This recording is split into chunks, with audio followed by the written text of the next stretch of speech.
الله ربي والإسلام ديني ومحمدا رسول الله. Assalamualaikum warahmatullahi wabarakatuh.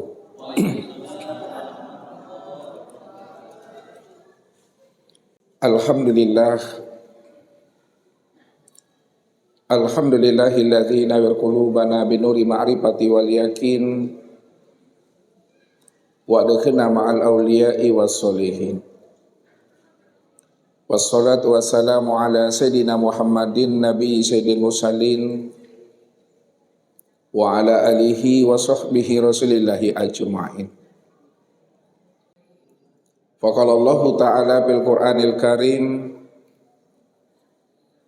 a'udzu billahi minasyaitonir rajim, bismillahirrahmanirrahim. Sanurihim ayatina fil afaq wa fi anfusihim hatta yatabayyana lahum annahul haqq. Wa fil ardi ayatul lil muqinin wa fi anfusikum afala tubsirun.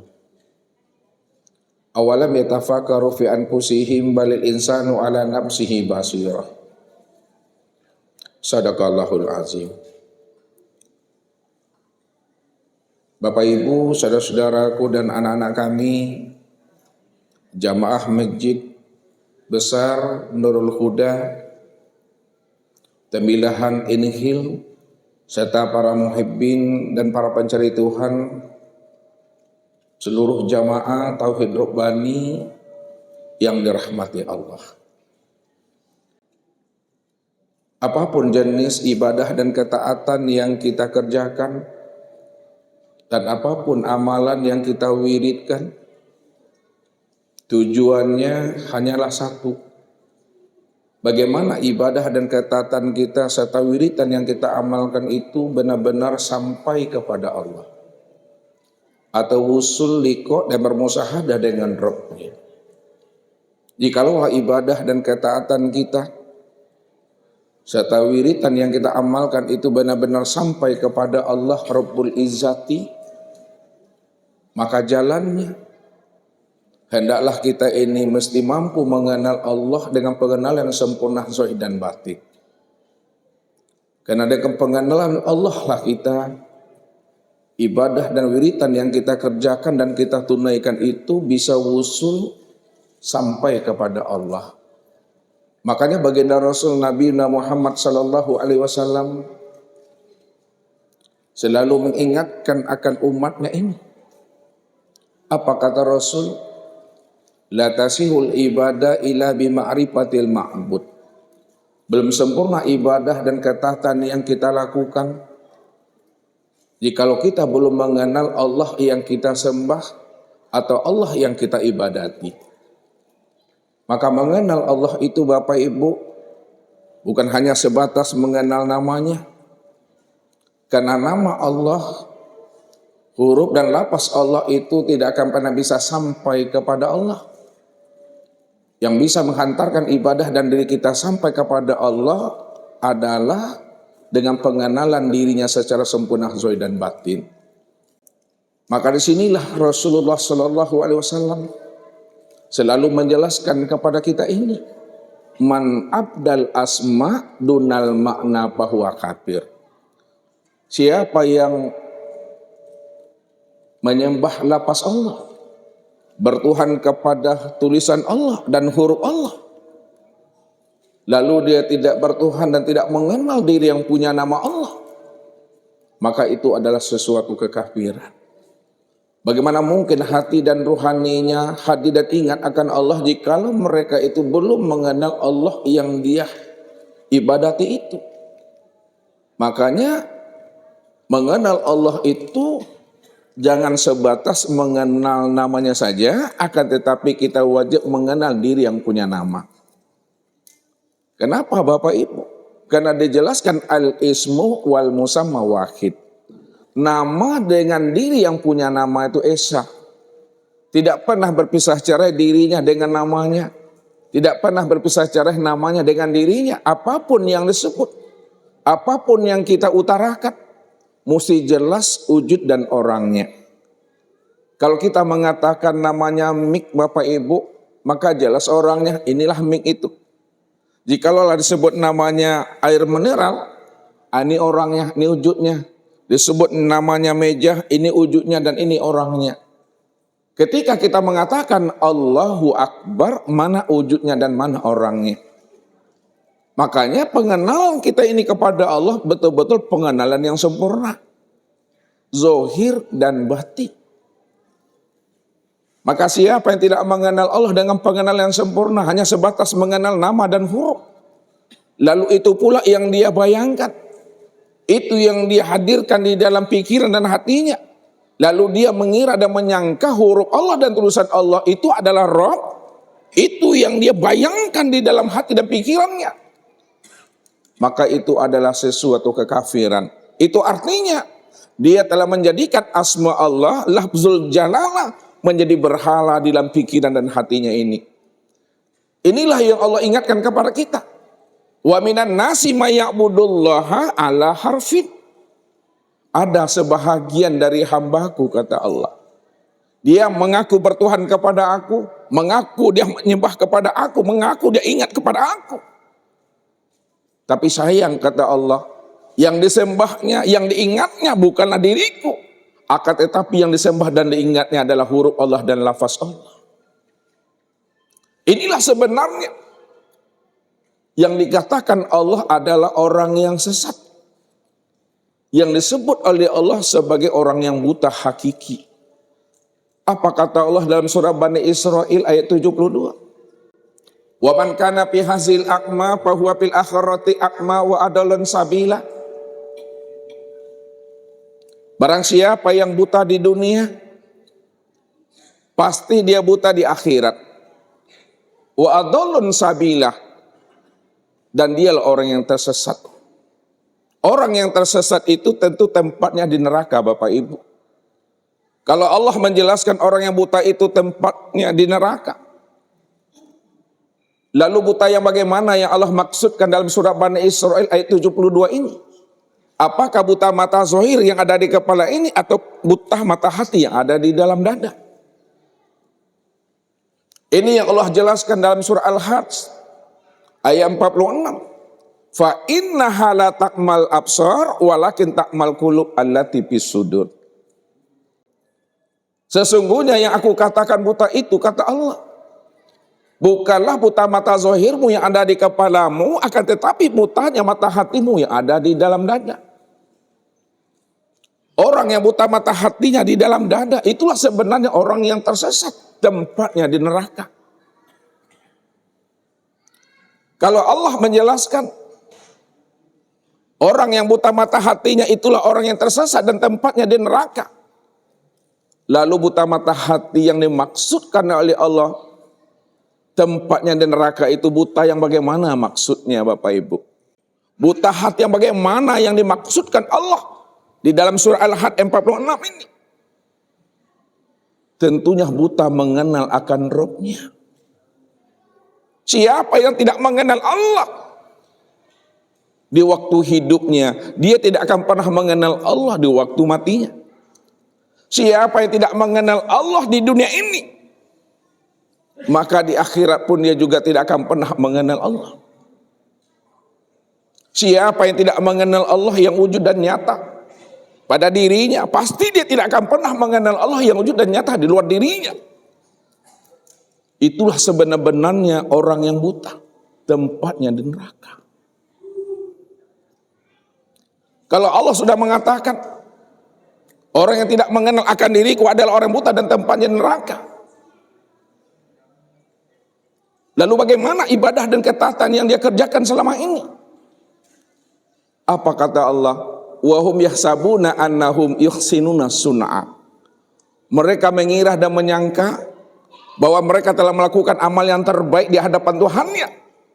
Padahal mereka telah tertipu dengan amal dan diri mereka sendiri, namun mereka tidak menyadarinya. Mereka tidak menyadari bahwa dirinya telah tertipu dengan amalan dirinya sendiri.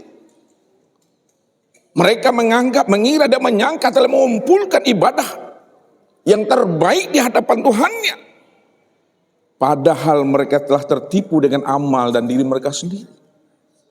Cuma mereka tidak mampu memahami dan menjadikan hal itu. Karena mereka telah terhijab dengan diri dan amal mereka sendiri. Inilah orang yang tertipu. Makanya baginda Rasul menjelaskan kepada kita ini.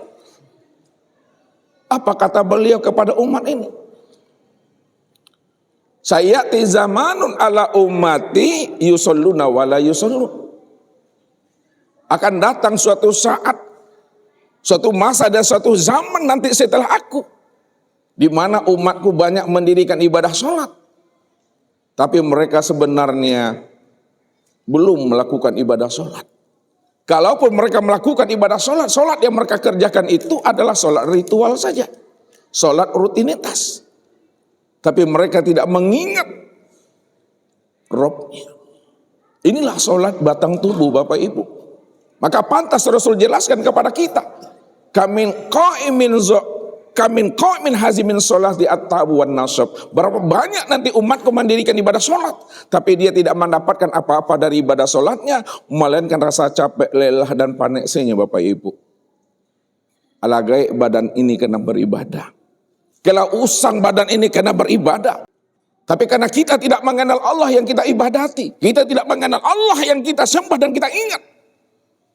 Maka ibadah kita itu menjadi ibadah yang mardud, ibadah yang tertolak, yang tidak memiliki ruh dan jiwa itu.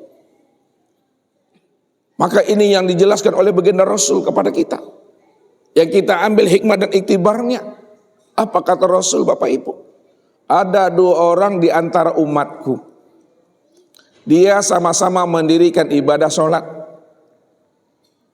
Cara berdirinya sama. Cara rukuknya juga tidak berbeda. Cara sujud dan duduknya persis sama, tidak berbeda. Namun kualitas sholat di antara mereka berdua bagaikan langit dengan bumi. Apa maksudnya Bapak Ibu? Cara berdirinya sama, cara rukuknya sama, cara sujud dan duduknya tidak berbeda. Akan tetapi kualitas sholat di antara mereka berdua bagaikan langit dengan bumi. Itu maksudnya yang satu sholatnya ingat Allah. Disebabkan dia mengenal Allah dengan pengenalan yang sempurna. Dan yang satu lagi sholatnya tidak ingat Allah.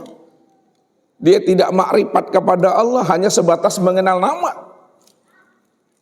Maka orang yang makrifat dengan orang yang tidak makrifat, orang yang kenal Allah dengan orang yang tidak kenal Allah, orang yang khusyuk dengan tidak khusyuk.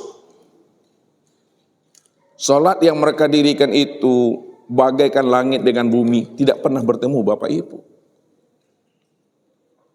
Apa bedanya salat yang kita dirikan di waktu kita PAUD, waktu kita TK, waktu kita SD, SMP, SMA, perguruan tinggi dan sampai sekarang?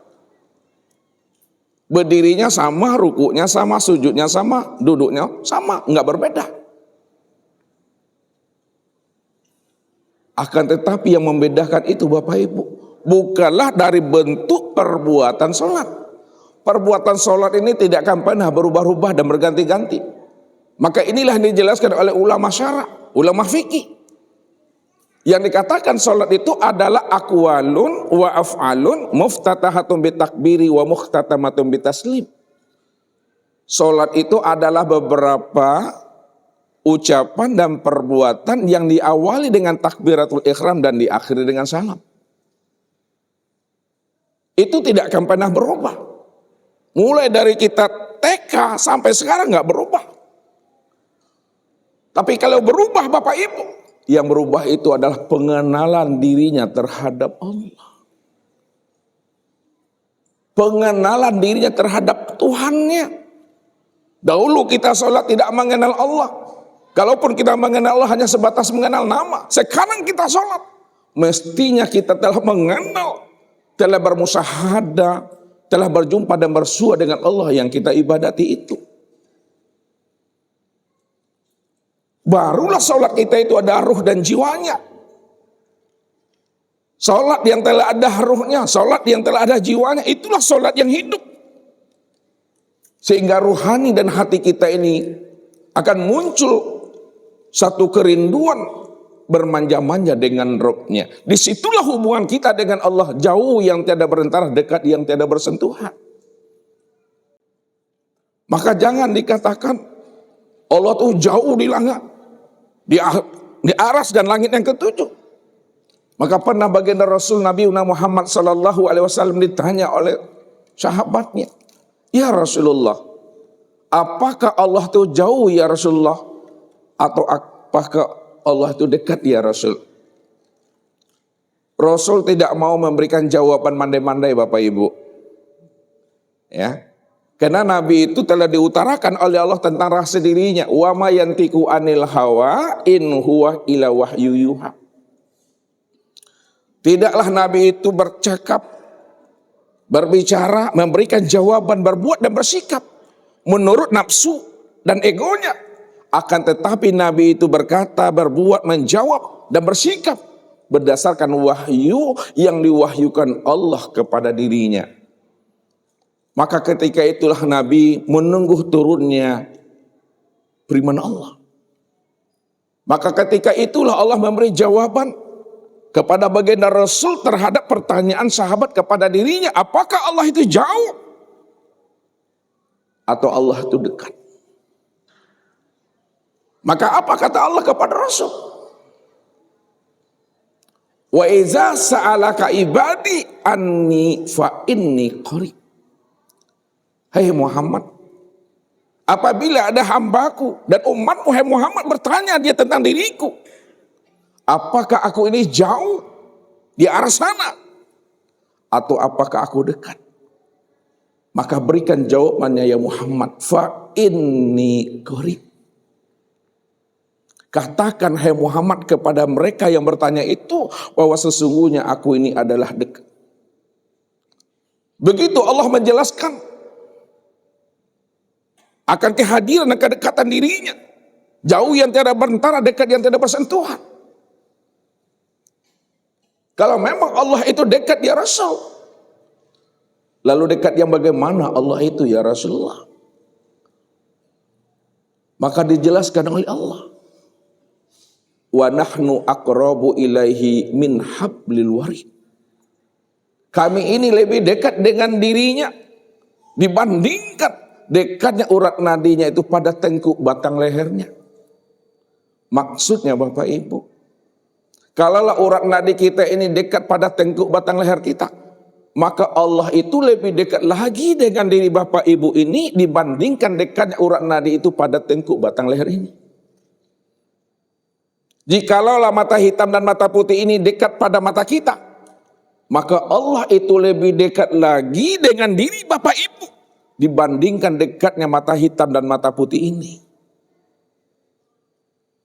Jikalaulah rasa dan perasaan itu dekat pada rohani kita, maka Allah itu lebih dekat lagi dengan diri Bapak Ibu dibandingkan dekatnya rasa dan perasaan itu pada rohani kita. Bila mana hidup itu dekat pada jiwa kita, maka Allah lebih dekat lagi dengan diri Bapak Ibu dibandingkan dekatnya hidup itu pada jiwa kita. Begitulah Allah menjelaskan dan mengutarakan tentang kehadiran kedekatannya pada diri kita ini. Maka orang yang telah mampu menghidupkan kesadaran Tuhan di dalam hatinya, yang telah mampu menghidupkan kesadaran ilahi dan rohani dan jiwanya, maka disitulah dia bisa mengatakan innallaha ma'ana wa huwa ma'akum aina ma kuntum. Sesungguhnya Allah itu beserta kami. Walillahil masyriq wal maghrib fa inna ma tuwallu fasamma wajhullah. Barat dan timur ini aku yang punya, kata Allah. Kemanapun kamu hadapkan wajahmu, ke barat dan ke timur, maka yang terpandang, yang tampak itu adalah wajahku, kata Allah. Apa sebabnya? Allah menjelaskan, ala innahu bikulli syai'in muhit. Ketahuilah, kata Allah, wujud aku ini telah meliputi akan segala sesuatu. Aku ini telah meliputi sisi alam ini.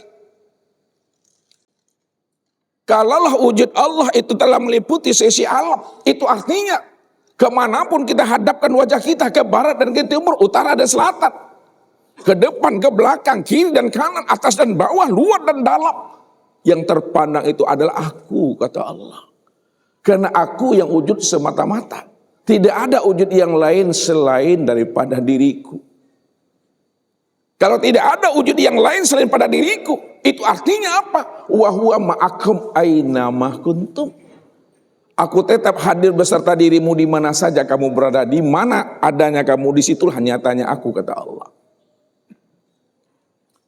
Ini yang mesti kita aktifkan. Kesadaran ilahi di dalam ruhani dan jiwa kita. Sehingga apa yang Allah utarakan kepada kita ini, kita mampu memahami akan kedekatan dan kehadiran Allah itu pada diri kita ini.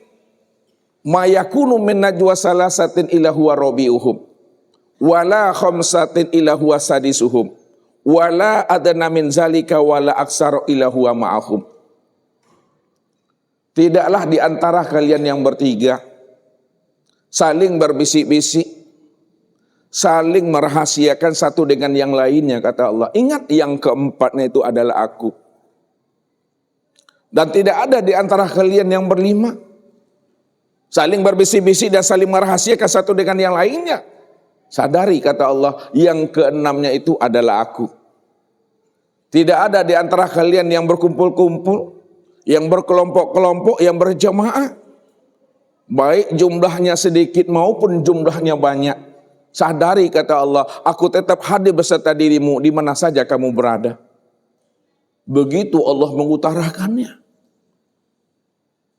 Karena Allah itu benar-benar menjadi saksi, menjadi bukti dan dalil setiap apa yang kita lakukan.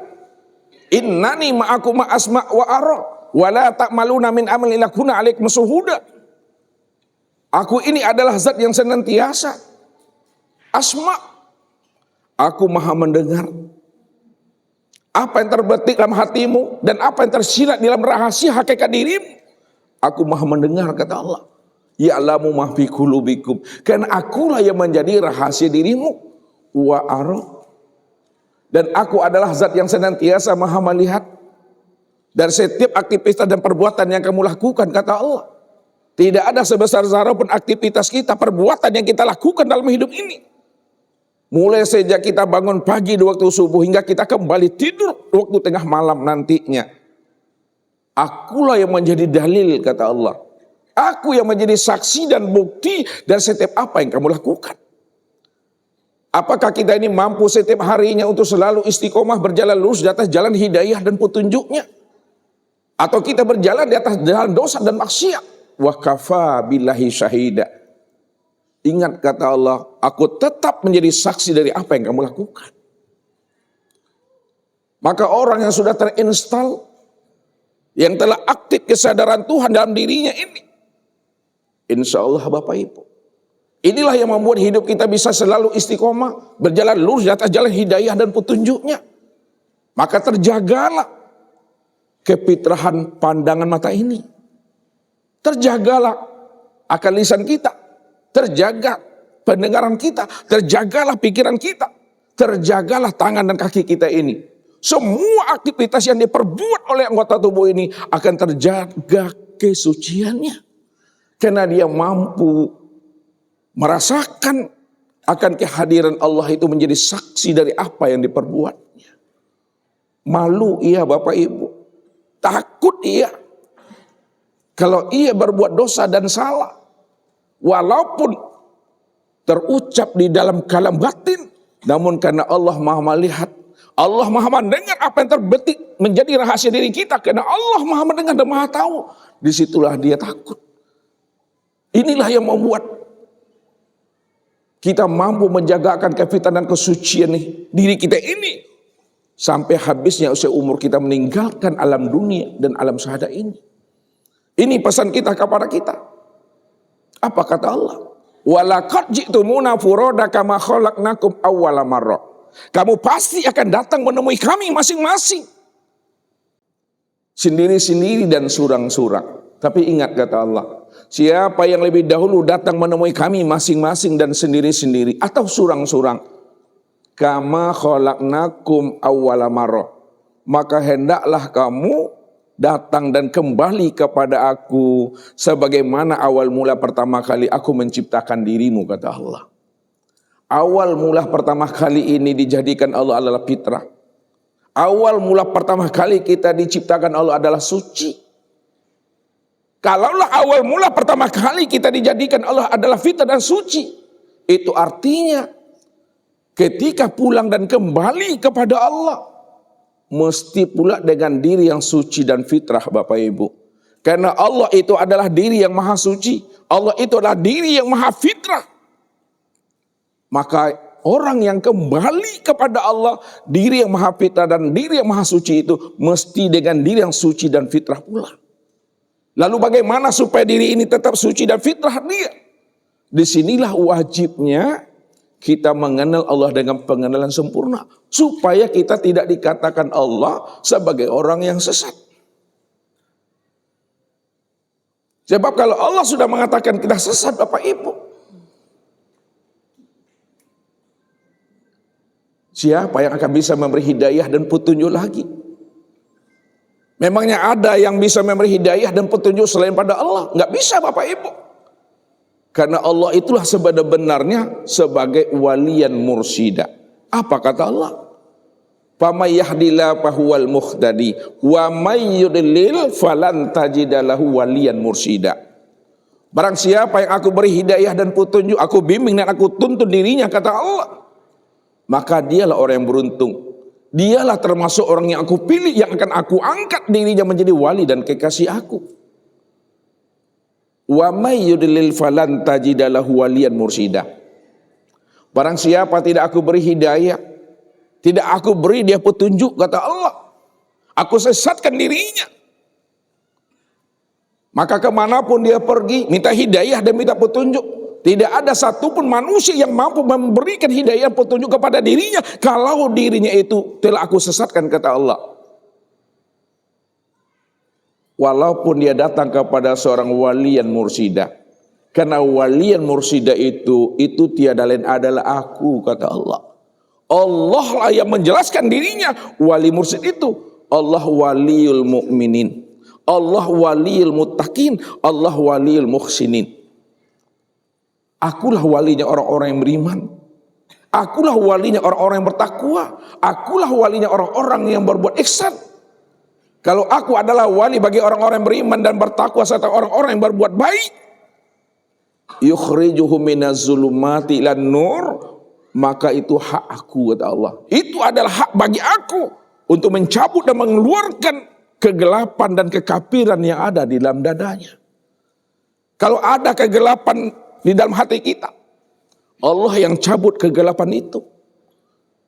Dan Allah masukkan hidayah dan petunjuk ke dalam hati ini, Bapak Ibu.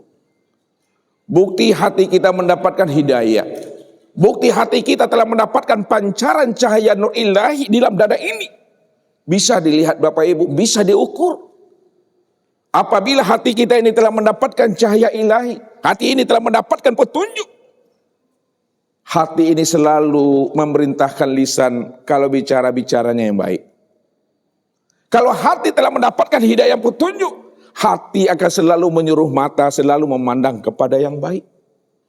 Kalau hati telah mendapatkan hidayah dan petunjuk, dia akan memerintahkan telinga mendengar yang baik, menyuruh pikiran berpikir yang baik, menyuruh tangan dan kaki memegang, meraih dan melangkah kepada yang baik. Kenapa, Bapak Ibu?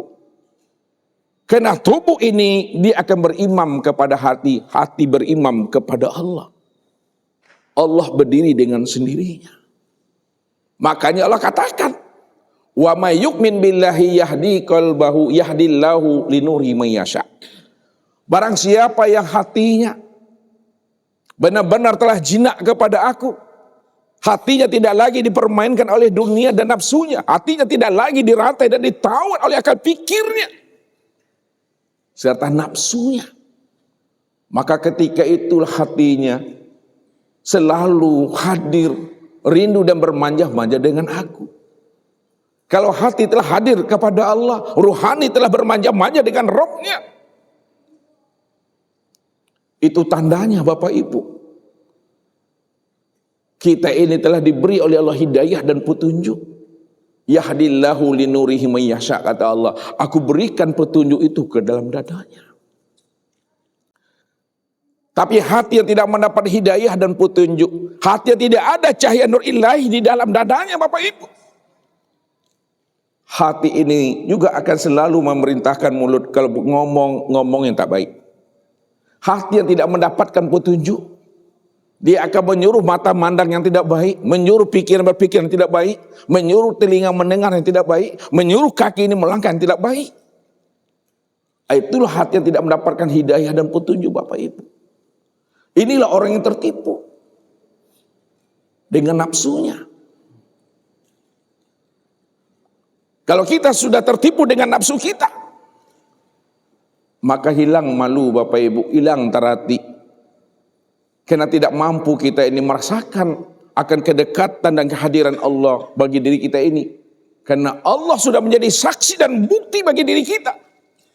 Tapi karena hati ini sudah terhijab, telah dipermainkan oleh dunia nafsu dan akal fikirnya. Bagaimanapun Allah menjadi saksi buat dirinya, bagaimanapun Allah itu dekat dengan dirinya.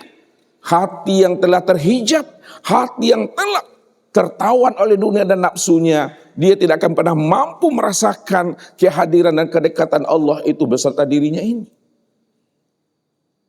Maka ibadah yang mereka kerjakan pada saat hati itu dalam keadaan gelap, hati dalam keadaan tertawa, maka ibadahnya adalah hampa dan sia-sia, Bapak Ibu. Ya. Tidak mendapatkan faedah dan manfaat dari ibadah yang dia lakukan itu. Lalu bagaimana ibadah kita ini bisa wusul kepada Allah? Ibadah kita ini sampai kepada Allah. Maka jalannya kita wajib mencari wasilah. Apa kata Allah? Ya bataguna ila rabbihimul wasilah ayyuhum aqrabu. Mereka ingin mencari wasilah kepada Tuhannya. Siapa yang paling dekat kepada Allah? Maka dialah yang mampu menghantarkan rohani dan jiwa kita ini untuk bisa usul kepada Allah. Wajib kita mencari mursyid, wajib kita mencari murabbi.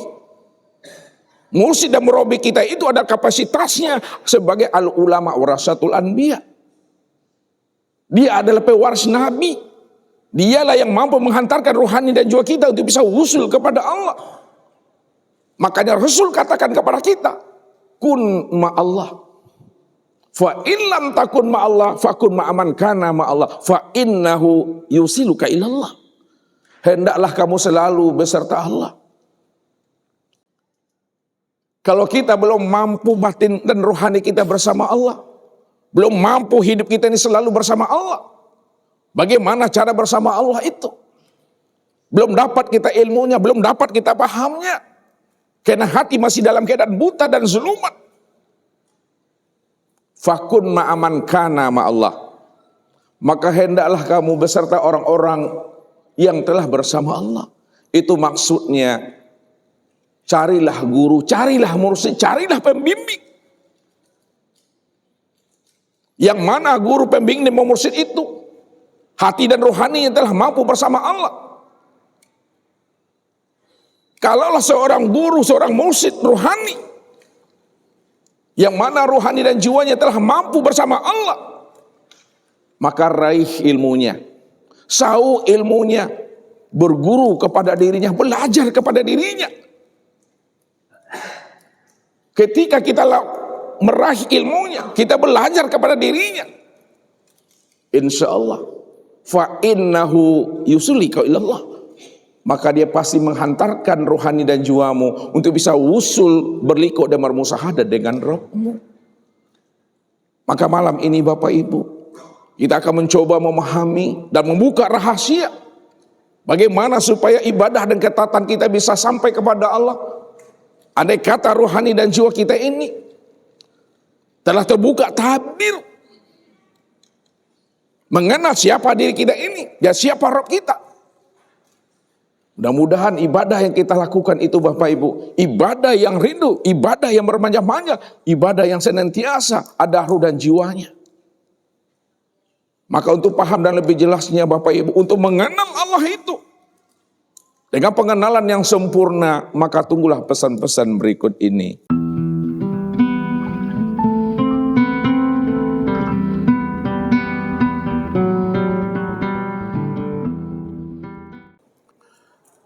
Baik Bapak Ibu yang dirahmati Allah. Jadi setiap ibadah dan ketaatan yang kita kerjakan, setiap amalan yang kita wiridkan, tujuannya hanya satu, bagaimana sampai kepada Allah. Nah, ibadah yang sampai kepada Allah itu tentunya ibadah di mana dirinya itu telah mengenal Allah dengan pengenalan yang sempurna. Lalu bagaimana ibadah kita sampai kepada Allah dengan pengenalan yang sempurna? Maka disinilah kita wajib mencari wasilah, yang mana wasilah itu benar-benar mampu menghantarkan rohani dan jiwa kita itu sampai kepada Tuhan. Kalau rohani dan jiwa kita itu telah mampu mengenal Allah, telah berliku dengan Allah dan sampai kepada Rabbnya, insya Allah ibadah dan ketaatan yang kita lakukan, wiridan yang kita amalkan, insya Allah Bapak Ibu sampai kepada Tuhan. Lalu bagaimana jalannya? Nah, ini Ustaz akan hantarkan kepada Bapak Ibu wasilahnya bagaimana. Lihat.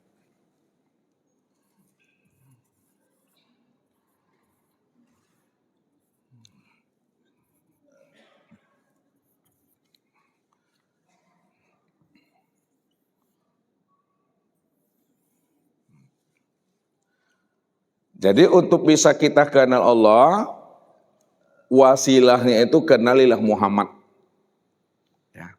Allah jelaskan kepada kita, laqad kana lakum fi rasulillahi uswatun hasanah liman kana yarjullaha wal yaumil akhir wa zakarallaha katsira. Sesungguhnya pada diri Rasulullah itu terdapat suri teladan yang terbaik bagi dirimu. Contoh yang baik bagi diri kita, siapa yang ingin berliku, ingin berjumpa dan bersua dengan Rabb-Nya. Jadi kalau kita ingin jumpa Allah, ingin mengenal Allah, ingin bermusyahadah dengan Allah, jalannya itu adalah Muhammad. Karena beliaulah utusan Allah, beliaulah sebagai kekasihnya Allah. Namun kalau kita bicara tentang Muhammad Bapak Ibu, bicara tentang Muhammad sama seperti berbicara dua sisi mata pedang. Ya, saya ulangi lagi, kalau kita berbicara tentang Muhammad, kita berbicara seperti dua sisi mata pedang. Maksudnya, ke atasnya dia kodim, ke bawahnya dia baharu. Maka kenalilah ada Muhammad Rasulullah dan ada pula Muhammad Rasul Allah.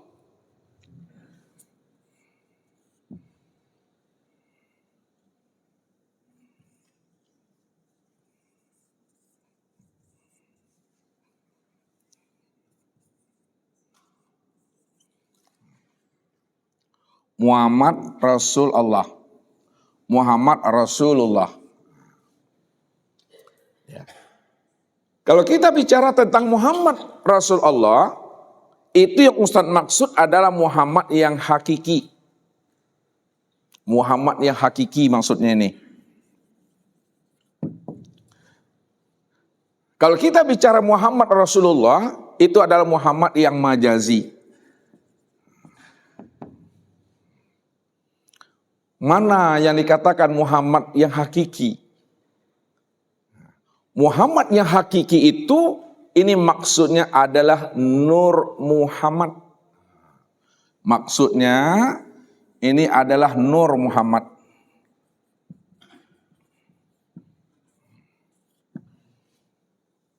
Ya.